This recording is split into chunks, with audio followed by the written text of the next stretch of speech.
Welcome to Family History Mysteries, a podcast that tells the stories uncovered through family history research, the unexpected stories of everyday people. I am an avid family historian who has been compiling my family tree for over 15 years, with nearly 20,000 people recorded in my trees. Episode 46, The Haunted House. I quite often have driven past this house and have known since I was a child of the talk of it being a haunted house in Russell St Deniliquin in southern New South Wales. And it intrigued me to look into why it was called a haunted house and who actually built the home and the story behind them. So I discovered that Benjamin Whatley was the man who built the two-storey house, and it is known to locals even today as the haunted house. This house still stands, and there are descendants of Benjamin Whatley living in Deniliquin. So a few of the theories behind why it's haunted. The house was called Whatley's Folly, or the haunted house. It probably derived its name from the fact that it was erected on the site of an Aboriginal burying ground. There were reports that a boy saw a number of bones of Aboriginals dug out of the ground near the old mulberry tree that was growing on the north side of the house. However, there's other theories. So there was a story that was circulated that a Chinaman hung himself from the veranda. Others say that he hung himself from the limb of the apple tree on the block. The house was unoccupied for many years after Whatley's death, and swagmen occasionally camped around the home. And so one probable story is that when one of the swagmen stole a sheep from the sale yards, which were close to the house and unguarded at night, that he'd slaughter the sheep and hang it up on the front veranda to sway in the evening breeze. In the moonlight, passers-by mistook the carcass for a body and went off screaming for help. Naturally, when the police arrived, the sheep had been removed and the swagman had gone. Up to the 1920s, not even newspaper boys would go near the house. They'd just throw the paper in the direction of the house, always from a safe distance. There were reports of screams and groans being heard from the house. And in the Deniliquin Historical Society indexes, there's actually 2 haunted experiences that have been recorded. One from a person named Daniels, saying that there was a man climbing the outside stairs with a candle, and a person by the name of Greaves saying that goats were climbing outside the staircase and there were tapping noises in the home. So let's go into the story of Benjamin Whatley. He was born in Sutton Veny, Wiltshire, England on the 2nd of April 1820. He was the son of John Whatley, a market gardener, and Mary Patrick Canning Ryle. Benjamin married Anne Todd in 1846 at Workshire, London, England. Anne was the daughter of Thomas and Isabella Todd, and Thomas Todd was a groom. By 1851, the couple were living in Monmouthshire, Wales, where Benjamin was a head railway police constable. The family, including 5 children, left Southampton, England in February 1858 on the ship Parsi and arrived in Australia on the 14th of May 1858. By June 1859, they were living in Deniliquin, where their next children, twins Anne and Thomas, were born. And the birth was announced in the local paper on the 16th of June 1859. On Wednesday the 8th, at the Sandhills, North Deniliquin, Mrs. Benjamin Whatley, of twins, a girl and a boy. Unfortunately, Anne Whatley died only 15 days after the twins were born of puerperal fever, so an infection after birth, on the 4th of July 1859, and she left 7 children under the age of 12. And the Pastoral Times on the 14th of July 1859 recorded the event. July the 4th, at the Sandhills, North Deniliquin, of puerperal fever after the birth of twins, Anne, wife of Mr. Benjamin Whatley, leaving 7 children under 12 to learn of the loss of their affectionate mother, much respected by those who knew her. Prior to 1861, Benjamin purchased land in Russell Street, and this is where he built the 2-storey home. So on the 13th of September 1861, Whatley advertised for sale numerous blocks of land on 3 sections between Macaulay and Fowler Streets, or between Henry and Half-Lewis Streets. And over the last 18 months, he'd been using the land as a dairy. A man named Campbell built the residence in Russell Street, which was in fact his future son-in-law. So the house stood all alone on what the locals called the Western Plain, and it raised conjecture as to why a 2-storey house was necessary. But the owner argued that he would have to roof a large house for his family, and it was cheaper to raise the walls and halve the roofing. At this time, the house did not have a veranda, and because of its unorthodox style, that is how it was called Whatley's Folly. Benjamin then went on to marry Tabitha Evans on the 15th of December 1863 at the Church of England, Deniliquin, and she was the second daughter of Mr. David Evans at the Riola Arms Inn at Merthyr Tydfil, Glamorganshire, South Wales. In 1864, they were listed in the local paper as boarding house keepers, so taking full advantage of the size of the home. And on the 20th of January 1866, Tabitha made news when she went out that morning to bring the cows in from the common, and shortly after setting out the drought broke and she became lost. The next morning Ben organised a search party and they found her at noon 8 miles away from the home. Benjamin was a bit of a drinker. There are quite a few articles about him being tied up in court cases when he was in a bar getting drinks when he shouldn't have after hours. And he died outside his home on the 3rd of December 1876, and there was an inquest into his death. So the first article's in the Riverina Herald, Echuca, on the 7th of December 1876. Death of the Deniliquin bellman. Our correspondent writes, one of the oldest inhabitants of the town, Benjamin Whatley, was found dead on Sunday morning outside his gate fence at 6 o'clock, a few yards from his house. The deceased had resided in Deniliquin for about 20 years, but latterly was the local bellman. It is supposed that the death was caused from disease of the heart accelerated by intemperate habits. And on the 9th of December 1876, coroner's inquest. On Monday the 4th, an inquest was held at the Royal Hotel Deniliquin by the District Coroner, Mr. A.W.F. Noyes, on the body of Benjamin Whatley, who died outside his own residence early on the morning of Sunday last. John George Dreen Yu deposed, I am a bookkeeper at the Royal Hotel. I last saw the deceased alive between 7 and 8 on Saturday night in the bar of the Royal Hotel.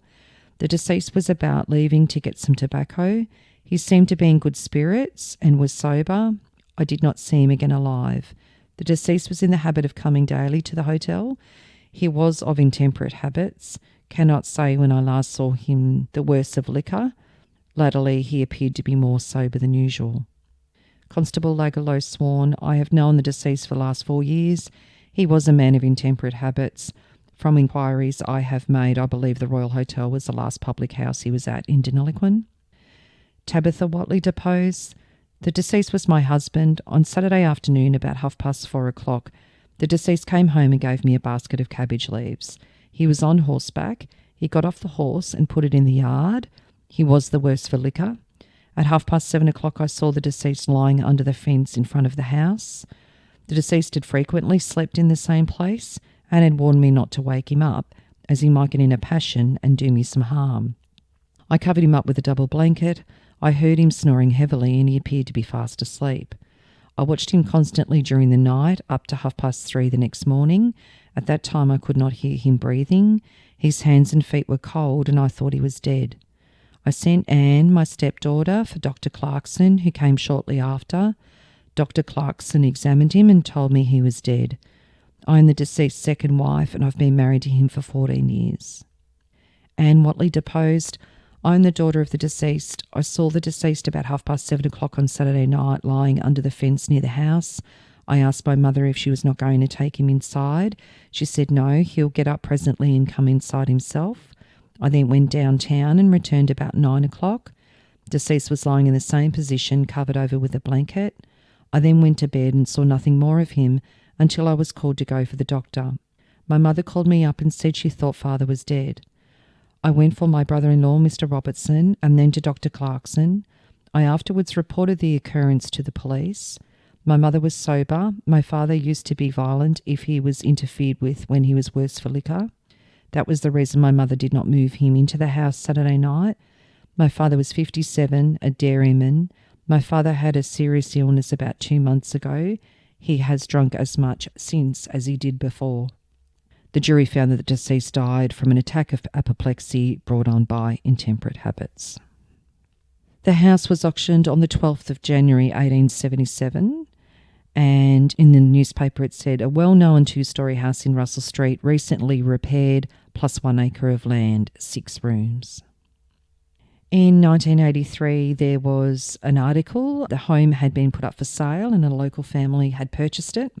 And it says, Deniliquin's haunted house has held the fascination of people for more than a century. The white double-storey house in Russell Street was once the homestead of a dairy farm. Today it's surrounded by other houses and is virtually in the middle of town. This house stood alone on the western plain on the outskirts of Deniliquin in its time, and its unorthodox style fascinated people. So Tabitha Whatley, after the home and land was sold, was recorded at living at Poitiers Street in Deniliquin in 1891, and she died in Deniliquin in 1897. Benjamin and Anne's children. Their first child, Charles Todd Whatley, was born on the 5th of August 1847 in Maplas, Monmouthshire, Wales. He was baptised in September 1847 in Wiltshire, England. In 1901, he was living at High Street, Hillston, New South Wales. By 1913, he returned to Deniliquin and he was a labourer living in Cressy Street. He died in Deniliquin in August 1918, aged 71, and lived with his nephew from 1908, and he did not marry. And there was a small article in the paper upon his death. Mr. Charles Whatley, aged 71, died on Wednesday. He'd resided in the Deniliquin district for nearly 60 years. His father, Mr. Ben Whatley, who was a dairyman here 50 years ago, built the 2-storey brick house in Russell Street known as Whatley's Folly and the Haunted House. Their second child, Emma Whatley, was born on the 5th of August 1849 in Wiltshire, England. She was baptised on the 2nd of September 1849, and after coming out with her parents, she married Edward Tipping, who was a carpenter, when she was 22.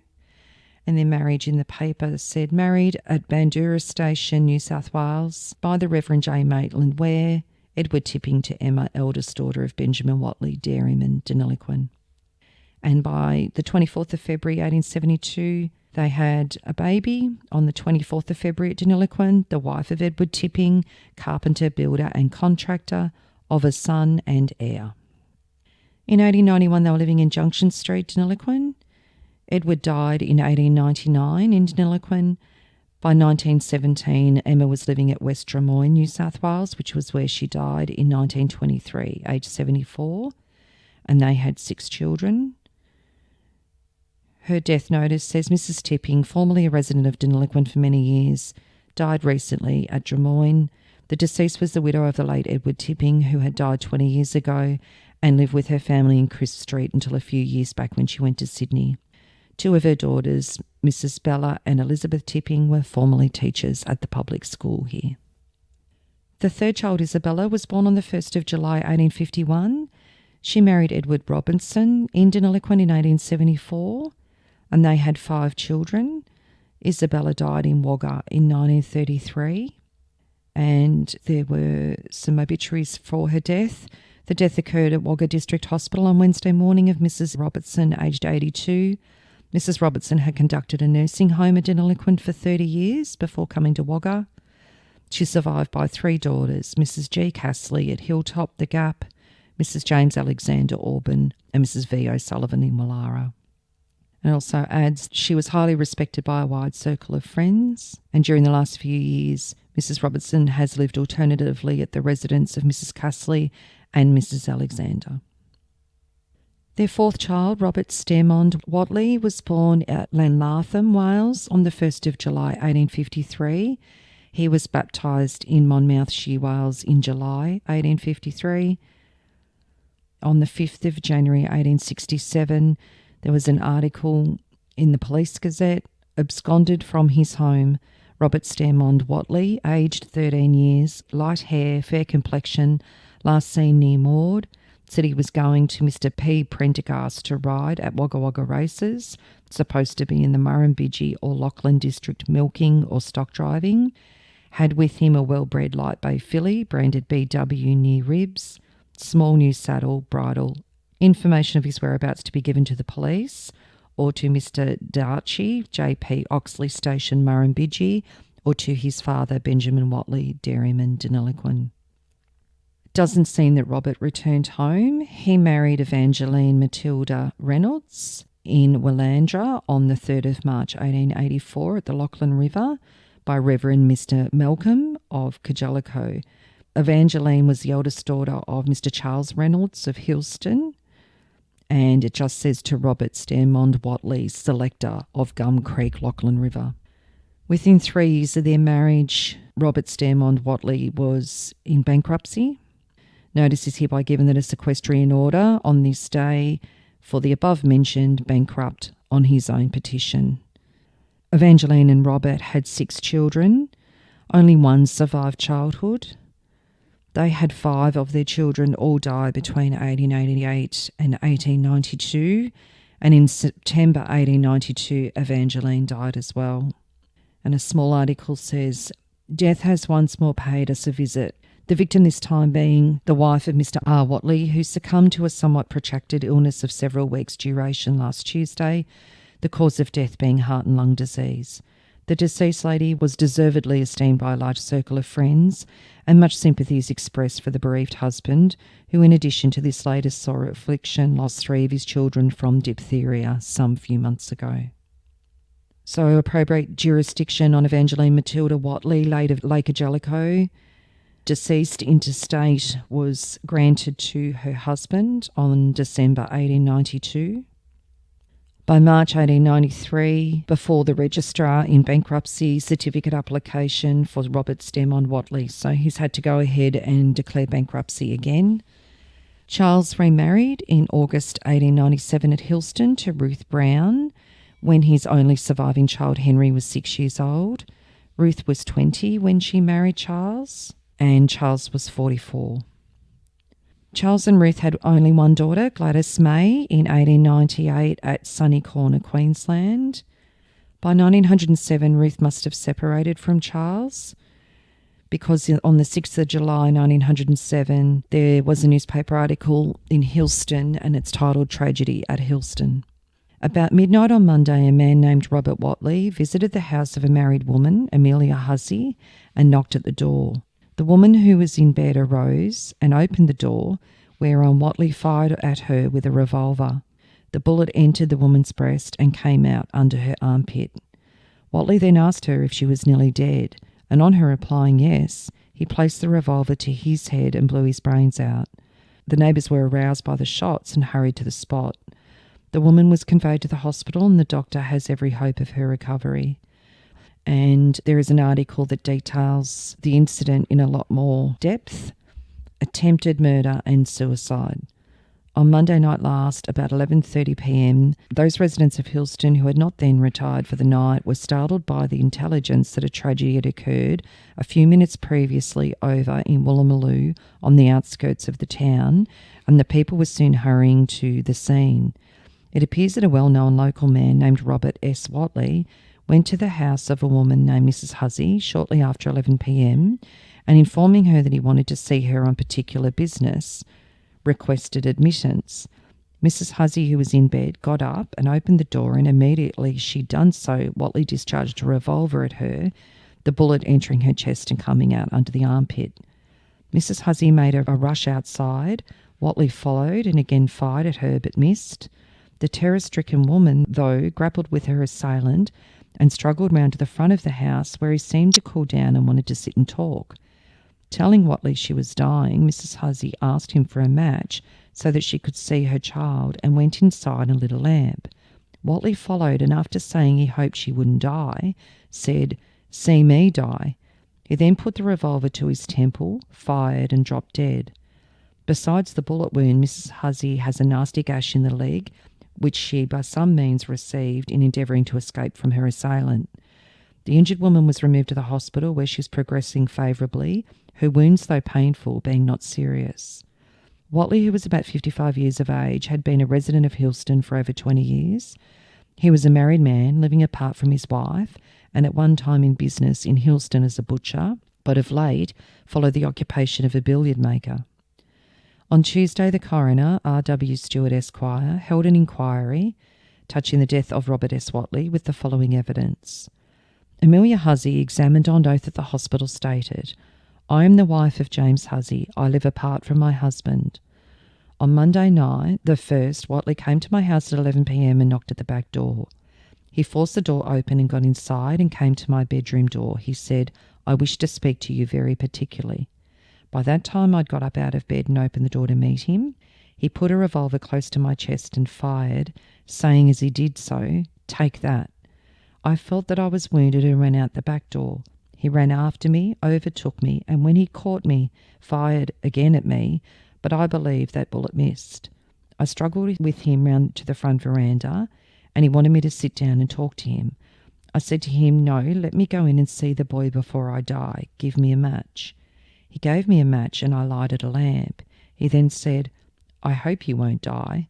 See me die,' and putting the revolver to his temple, fired and dropped dead. Watley was always very friendly and intimate with me and has been so for many years, but not nearly as much as there before. I know nothing about his private affairs." Leo Ledwidge on oath stated, "I remember Monday night, the 1st of July. I went to the play that evening with Miss Stella Hussey. I left the play shortly after 11 p.m. to take Miss Hussey home. On our way home, we met Mrs. Hussey and asked her what was up. She said that Watley had shot her in the side and then shot himself. I said I'd better go and tell the police and get the doctor.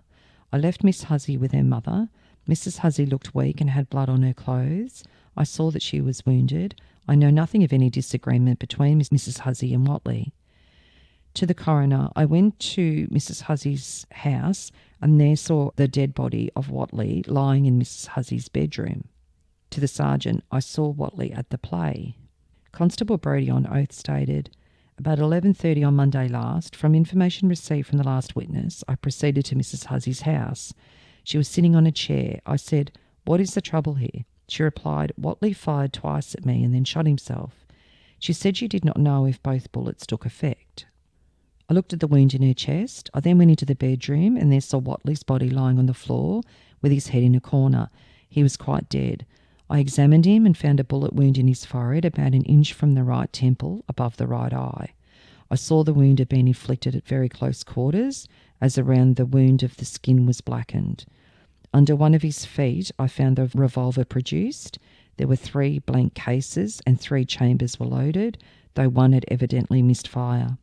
In company with Sergeant Maud, I searched the deceased's clothes and found a £1 note and 1 shilling and 6 in silver, and also a gold ring on his hand. Afterwards removed the body to the morgue at the hospital.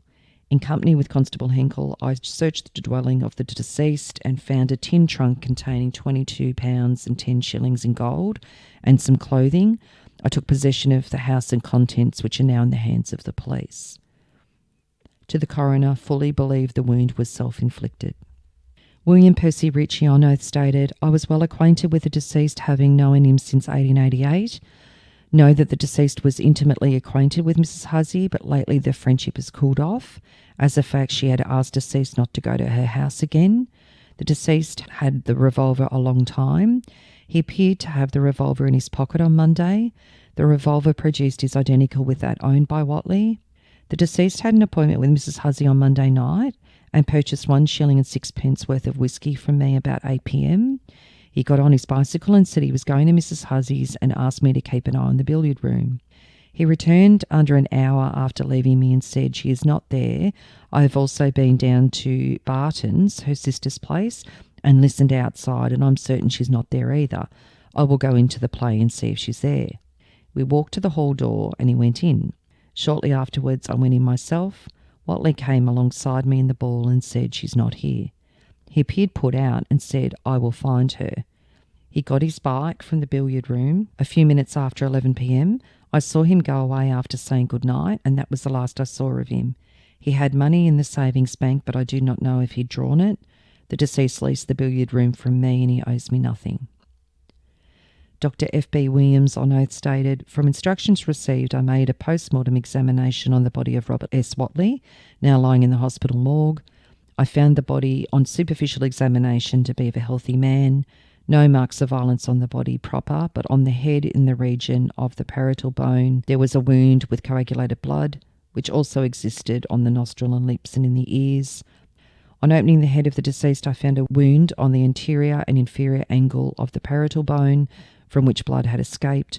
A quantity of blood had been pouring out onto the covering of the brain, and the tissue itself was lacerated. A number of pieces of bone from the inner table of the skull were embedded in brain tissue, which had caused considerable laceration. The orbital plate was fractured on the right side. I did not locate the bullet, as I thought to do so would mutilate the tissues too much. The wound in the head and the brain, in my opinion, was the cause of death, caused by a revolver bullet. I cannot say the wound was self-inflicted, but it certainly could have been. The coroner found that the deceased R.S. Watley died from a bullet wound in the head, self-inflicted. Ruth married again after Charles's death in 1910 in Marrickville, New South Wales, and in 1931 an ad was placed in the newspaper looking for Ruth and daughter Gladys to claim his will. The fifth child of Ben Watley was Mary, and she was born in Llantarnam, Wales on the 8th of August 1855 and was baptised there in the September of that year. She married Thomas James Arthur Campbell on the 28th of June 1880 at the Church of England in Deniliquin. Her brother Charles and younger sister Anne were witnesses. Thomas was born in Narellan, New South Wales in July 1857. As mentioned earlier, he was the builder of her father's home, but he also had a time as a constable with the Deniliquin police, and in fact he was called away during the reception of their wedding to be informed that the Kelly gang had been captured and that a state of emergency no longer existed. So before and after his time as a policeman, he was a carpenter and builder. They had 11 children together. Thomas died in January 1903 in Deniliquin of pleurisy and bronchitis, aged only 45, and their youngest child was only 4 years old at the time. And Mary died at her home in Cressy Street, Deniliquin in May 1908, aged 52 of pneumonia, and their youngest child, Percy, was only 11 at the time of her death. The sixth child, Anne, twin with Thomas, was born on the 20th of June 1859 in Deniliquin, 15 days before her mother's death. Anne lived in Elston, Victoria in 1928 and died in East Malvern on the 2nd of May 1931, aged 72. She did not marry. And there was an article outlining her death. The death of Miss Anne Watley is reported from Melbourne on the 2nd of May, aged 72. She was born at North Deniliquin on June the 10th, 1859, being one of the oldest natives of Deniliquin. Her sister, Mrs. Isabella Robertson of Sydney, is the last surviving member of the family of the late Mr. Benjamin Watley, who was the builder of the 2-storey brick building in Russell Street and a well-known identity of Deniliquin. And as mentioned, she was a twin. Thomas Watley was her twin, and he died of diphtheria on the 6th of April 1867 in Deniliquin, aged only 8, and his death was the first official recording of diphtheria in the area. So a few theories behind the reason why locals believe in Deniliquin that the Russell Street house is haunted. But after all these years, it was very interesting to actually delve into it to see the story behind the house. If you are interested in sharing your story on my podcast, Family History Mysteries, please go to my Facebook page and send me a message. If you would like some assistance in filling in the gaps in your family tree to see what mysteries you solve, please get in touch. And don't forget, you can have early access to episodes by subscribing, and you'll also gain access to bonus episodes.